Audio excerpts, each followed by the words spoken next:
राहुल बाबू, अरे महाराज राहुल बाबू आशीर्वाद सदैव बरस रहल बाटे, है ना? ये ठीक बा। देखी ये माई और बेटा के बाटे संबंध है ना, लेकिन आशीर्वाद सदैव बरस रहल बा बाबू। और एकदम चुप रही।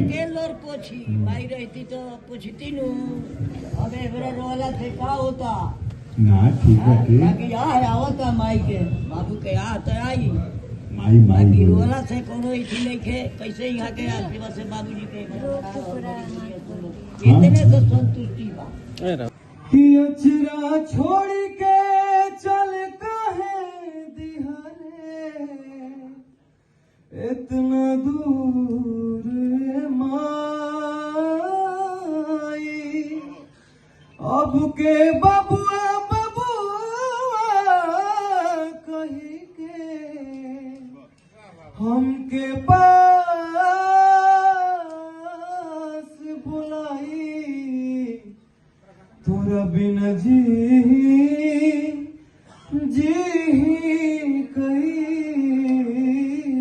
कैसे, तोरा बिना जी कैसे, तोरे बौरहवा रे माई, तोरा बिना जी कैसे, तोरे बौरहवा रे माई। गुरुदेव में दूगो लाइन बहुत दर्दनाक बा कि दुनिया के मेला में काहे तू हमसे छुड़ा बोले हाथ रे, हमरो के संगे ले चलते माई साथ रे। खूंटा उखड़ गई बागैया के, अब रहुला कहाँ जाई, तोरा बिना जी कैसे, तोरे बौरहवा रे माई। माई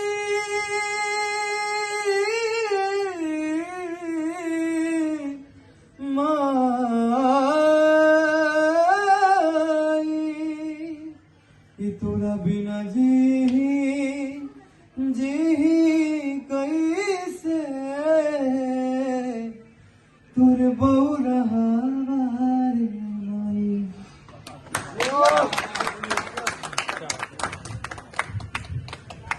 देखी भाव जे दर्द बहा देला वो हित ना हो, जे दर्द बहा देला वो हित ना हो, जे साथ छोड़ देला वो मीत ना हो, और जे सही चित्र आंख के सामने ना दर्शा दे तो साच मानी वो गीत ना हो।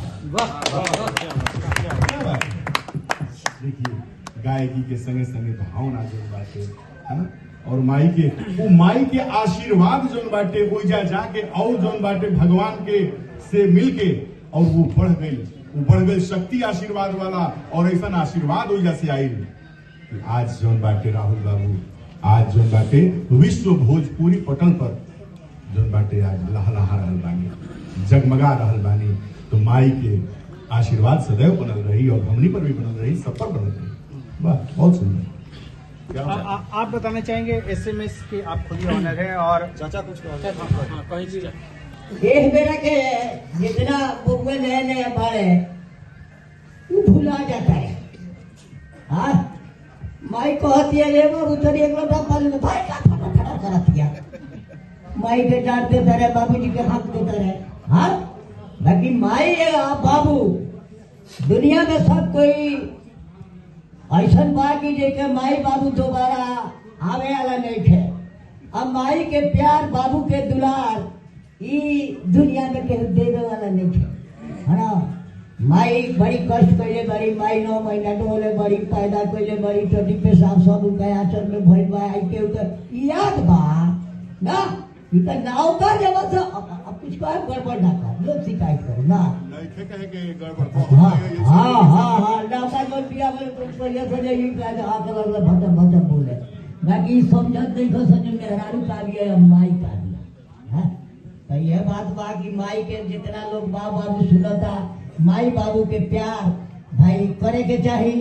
आ कहीं कोनो काम से जाते रहोगी तो माई या बाबू के पैर छू के आशीर्वाद ले ले बोलोगी। कौनो संकट पंकट आगे तालु के ना आई आ तालु के हर काम से उगरे हो जाए। संतुष्टि यहाँ आकर मतलब मैं बड़ा प्रभावित हुआ। हमारे जो उसके मालिक हैं शंकर भैया, तो मैं प्रभावित ये हुआ आते आते मैंने देखा इन्होंने केक कटवाया या काटा। हम लोग मिलकर केक काटे और जानते हैं वो केक था इनके पिताजी का। आज जन्मदिन है पिताजी का। और मैं आपको बताऊं कि पिताजी 2006 में शरीर छोड़ चुके हैं, जबकि भाई साहब आज के इस कलयुग में, आज के युग में वर्तमान पिता को लोग कितना मान रहे हैं और कितना मेंटेन कर पा रहे हैं। और आज ये भी दृश्य देखने को इसी कलयुग में और इसी धरती पे मिल रहा है कि जो पिता हमारे साथ नहीं है, इस दुनिया में नहीं है, 2006 में जा चुके हैं परलोक को, और आज भी हम कायम रखे हैं अपनी जो है मान मर्यादा उनका और जो केक काट रहे हैं। तो इसके लिए मैं क्या कहूं, बहुत बहुत मतलब मैं प्रभावित हुआ आके। नंबर दूसरी बात कि एसएमएस इंटरटेनमेंट की जहां तक बात है तो बहुत ही बढ़िया कार्य, बहुत ही अच्छा कार्य, और लोगों से मतलब लोगों के मनोरंजन से जुड़ा हुआ चीज जो हम लोग करते आ रहे हैं। तो ये अच्छी बात यह है कि जैसे बहुत सारे प्लेटफॉर्म्स थे, एक और भी बढ़िया प्लेटफॉर्म हमारे साथ जुड़ रहा है। तो हम चाहेंगे कि ये कीर्तिमान कायम करे और अच्छे अच्छे मटेरियल, अच्छे अच्छे चीज हम इसके माध्यम से दे पाएं, इस मार्ग पे हम भी चल पाएं। तो इसके लिए कॉमेडी तो आप करते ही हैं, लेकिन सिंगिंग भी करते थे। सिंगिंग आपने छोड़ दिया है, क्या सिंगिंग भी एसएमएस पे आप लेके आने वाले हैं क्या? अब जो आदेश होगा वो तो किया जाएगा। सिंगिंग में क्या है ना, देखिए सिंगिंग में होता क्या है कि गाने आज के जो हैं जी, हमारे जमाने के जो गाने होते थे वो दूसरे टाइप के होते थे जी। और आज थोड़ा सा वो मनोरंजन का थोड़ा सा लेवल हाई हो गया। लेवल थोड़ा सा हाई हो गया है और थोड़ा कान भी बदल चुका है लोगों जी। तो लोगों का कान बदल चुका है। इक्वलाइजर जो होता है ना वो बदल चुका है कान का, तो उसमें अब कितना हम लोग बैठ पाएंगे। जैसा कि आपने कहा कि केक काटा, पिताजी यहाँ नहीं है इस दुनिया में, लेकिन फिर उनका केक काटा गया। माँ बाप ना होते हुए भी पुत्र को सफल बनाते हैं, जिसका जीता जाता उदाहरण हमारे साथ में राहुल पांडे बाबा है बगल में, जो विश्व संग्राम के विजेता हुए हैं। हम चाहेंगे राहुल पांडे बाबा कुछ कह दे माँ और पिताजी के लिए। सबसे पहले मंच पे उपस्थित सबके हम प्रणाम करते हैं। और एसएमएस इंटरटेनमेंट और एसएमएस म्यूजिक बहुत नया कंपनी के लॉन्च होता था, ये हमारा खातिर सौभाग्य की बात के बाद और हर कलाकार का सौभाग्य की बात बा। और शंकर सर के बहुत बहुत धन्यवाद। हम आशीर्वाद चाहते हैं, आशीर्वाद हमके मिले। और हमारे तो मम्मी पापा नहीं खन, और सुर संग्राम के सफर गुरुदेव ऐसा रहे कि मम्मी के अग्नि मुख दे के हम गईनी मेगा ऑडिशन में, माँ की अग्नि दे के हम गईनी। और कंडीशन ऐसा रहे कि एक तरफ माई छोड़ के चली गई, एक तरफ कंपटीशन इतना टफ। एक माई के सपना रहे कि हम जाके कुछ करी, सुर संग्राम जीती जाए, लेकिन माई हमारे साथ छोड़ दे। लेकिन हम हिम्मत ना हारनी, वो हंसता चेहरा याद आई माई के कि कब स्टार बनब, कब क्या करब। लेकिन वही सपना के लेके दिन रात मेहनत करनी। जहिया दिवाली रहे वो दिन हम पूरा दिन रोनी, ये छठ है वो दिन खूब रोत रहे, सब जश्न मनावत रहे थे। दुख के घड़ी ऐसा लागल कि दुख के पहाड़ टूटल बा हमारे साथ। लेकिन आप लोग के आशीर्वाद प्यार से सबसे पहले तो हम मीडिया कर्मी के धन्यवाद देता है कि सबके सपोर्ट मिलल गुरुदेव, और आप लोग के सामने बनी, आप लोगों ने विनर बनाया। मैंने कोशिश किया है, बाकी आप लोग का आशीर्वाद और आप लोग का दुआ साथ दिया है। एसएमएस के साथ आपका कोई प्रोजेक्ट साइन हुआ है या फिर नहीं हुआ है, क्या आप खुलासा करेंगे? अरे एसएमएस कंपनी हमारा घर के कंपनी है, आई हमार काहे ना आई शंकर भैया के पवन बाबा का आशीर्वाद रही तो जरूर आई ये हमारे घर के कंपनी है घर में थोड़े पूछा जा रहा कि प्रोजेक्ट आई कि ना जरूर आई ना आई तो जबरदस्ती हम कह के ले आई अधिकार बा हमारा अधिकार ना बा अच्छा जब हम गाना गाइले तो रुआ गए इस कलयुग में जोन बाटे ऐसन ऐसन भी बेटा बारे तो प्रत्यक्ष देखे के मिल रहा बा देखी राहुल बाबू के देखना है देखी शंकर भैया के देखी हैं? हम तो जन्नी हम उगर के बहने तो हम जन्नी के कटता तो वहां के हो कब लेकिन बाद में पता चलल है ना वहां के तो 2006 में ही भगवान के लगे बानी और देखी हाँ बड़ा गजब बाटे राहुल बाबू अरे महाराज क्या बात है हाँ माई बाड़ी तबे सब बा माई के आशीर्वाद बा तबे रहुआ ई जब बैठल बानी देख के गईनी की चानी काटा तनी अच्छा शरीर में आशीर्वाद देले बाड़ी या फिर अभी ऊपर से भी आशीर्वाद बरस रहल बा बड़े क्या पीठ बात? पुता के घर में खेती उपजे अपना कर में बाप के आशीर्वाद ऐसे चीज है एक बेटा राहुल जी आपके साथ पूरा मीडिया है और इस तरीके से आप क्या कह रहे हैं वो होता है एक सांस आती है लेकिन क्या कीजिएगा हिम्मत रखना पड़ता है सर SMS एंटरटेनमेंट कॉमेडी चैनल भी है और साथ में कॉमेडी स्टार भी इधर बगल में सारे JP यादव जी नीरव सारे लोग क्या क्या प्रोजेक्ट सामने और आने वाले हैं श्री राम हो चुका है इसके बाद का और बगल में खेसारी लाल यादव के पिताजी आनंद मोहन जी दिग्गज ऐसे हस्ती के साथ आपने बर्थडे केक काटा है क्या कहना चाहेंगे आप जितने भी यहाँ पे मीडिया के मेरे भाई लोग आए हैं उन लोग बहुत बहुत आभार धन्यवाद करता हूँ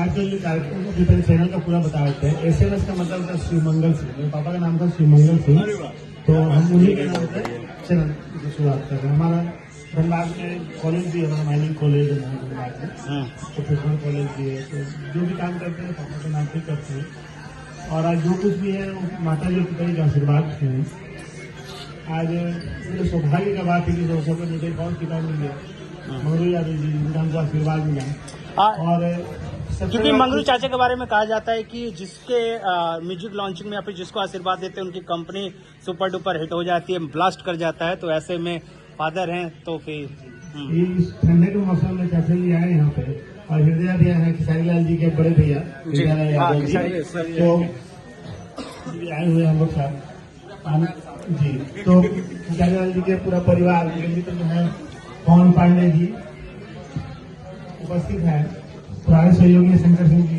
जो सबके साथ में तो लग रहा है कि खेसारी लाल जी भी हम लोग साथ में यहाँ पे हैं और अब हमारे बचपन से भी गाना सुनते थे मैं धनबाद में रहता हूँ फिलहाल में और सब रहने वाला शिलांग के ठीक बात तो बचपन में गाना ही है बहुत फेमस है अलगा पहले झारखंड और भैया से कर हम कैसे सुनत रहे 30-35 साल के सौभाग्य के बाद हमारा छोट भाई बड़ा दीनदयाल सिंह हम जो भी काम करेंगे सब दोनों भाई एक साथ मिलकर करेंगे सब जी और हमारे बहुत सौभाग्य की बात है कि मंच पे JP यादव जी बानी आज विष्णु संग्राम में राहुल पांडे जी बानी प्रीति जी बानी यहाँ पर तो हमारे सौभाग्य सबसे बड़ा बात है कि रात में मतलब 3 बजे रात में रिकॉर्डिंग करके गाना के शंकर सिंह जी या पवन बाबा जी गाना का अपना आवाज देने के लिए बहुत बहुत आभार सब बहुत शुभ बोला जाता नहीं और अभी जो हमने नया प्रोजेक्ट आओ तो मैं SMS पे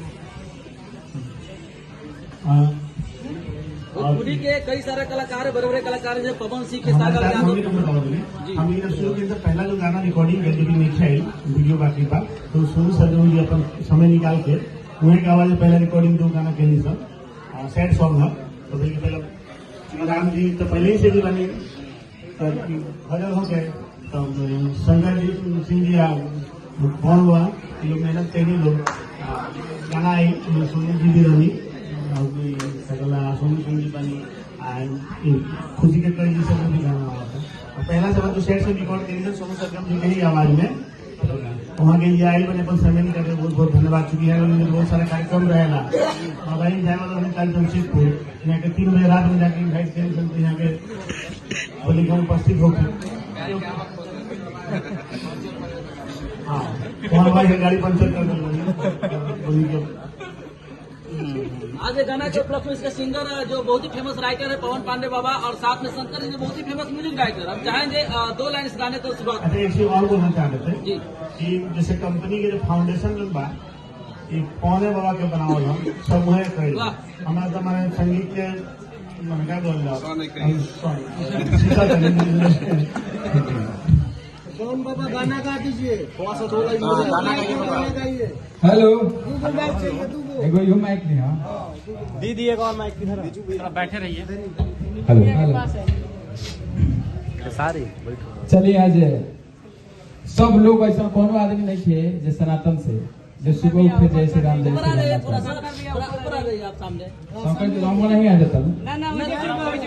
हेलो मीडिया बंधु है, सबको दिक्कत है। और उन्हें बाबा वो बहुत बढ़िया बात है। 3 बजे भोरवा में कहने जब लोग वीडियो देखा होता है जी कि टाइटल ऐसे रखले वाला जो सब लोग के जुगाने पड़े। 3 बजे भोर में काम हम ई गाना बड़ा अच्छा से देखनी और एगो चीज गौर कैनी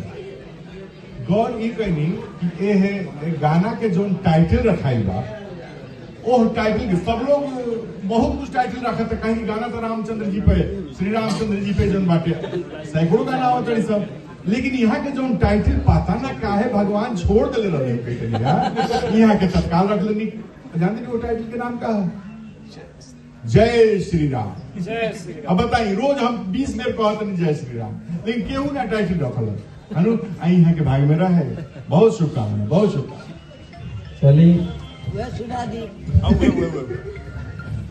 कि धन्य अयोध्या धाम है अपना, अरे धन्य सनातन धर्म है अपना, धन्य अयोध्या धाम। बोलो राम सीताराम राजा राम जय जय राम, बोलो राम सीताराम राजा राम जय जय राम। बहुत बढ़िया। खेसारी जी के पिताजी वो कहानी बताई सेवरी की। एक गाना करवा ठीक से सुने तो मैं एगो लाइन में अंतरा के लास्ट लाइन दूंगा। किसे बड़ी का जूठा बैल खाके जात पात मिटाया है। हुआ था कि राजा रामचंद्र जी अपना पिताजी के वचन पाके मतलब राजपाट छोड़ के वन में जाता नहीं।